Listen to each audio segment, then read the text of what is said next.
So here we are. Here we are, Mr. Morris. Yeah. We're supposed to talk about money. I don't worry about money. My only dream was to get a movie into Sundance. And then I figured, and that'll happen, and then I'll figure out how to make a living some other way. I can say this honestly, I came around at the perfect time. I was 27 years old and just reaching the essence of what I thought I could do creatively, right when the first $3,000 mini DV camera came out that shot 24 frames and allowed you to make something for dirt cheap that looked like a real movie. We made this movie called The Puffy Chair for like $10,000. And I really didn't look back.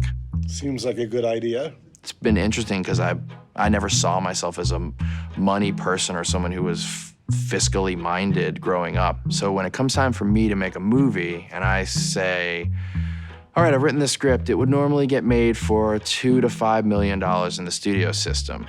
We're gonna go make it for $100,000 of my money. I'm gonna pay everybody $100 a day here, whether you're a director or an actor or a PA, everybody. And then we're gonna go sell it at Sundance or another festival and share the profits. And sometimes I'm wrong and those movies only sell for $300,000, but sometimes we're right and they'll sell for $5 million and everybody kind of scores with it. Did you always know your brother and you were going to be doing this together? We did. Jay is one of the greats in many ways. The best thing he did for me was, as a brother who was 4 years older than me, he let me hang out with him and genuinely wanted me to hang out with him. He can just take me and just punch me in the face and pee in my shoes and wreck my car, and I really don't care because he put me on my feet, basically. Does money get weird between me and my brother? No, honestly, it doesn't ever get weird. I know Jay will always be trying to give me more than I deserve. I'll always be trying to give him more than he deserves, and it works pretty well. So what do you do with your money? I don't like spending money on anything that goes away, you know? But I live in a big, expensive house because I know that will appreciate in value. I like to fly coach, and I like to drive a Toyota.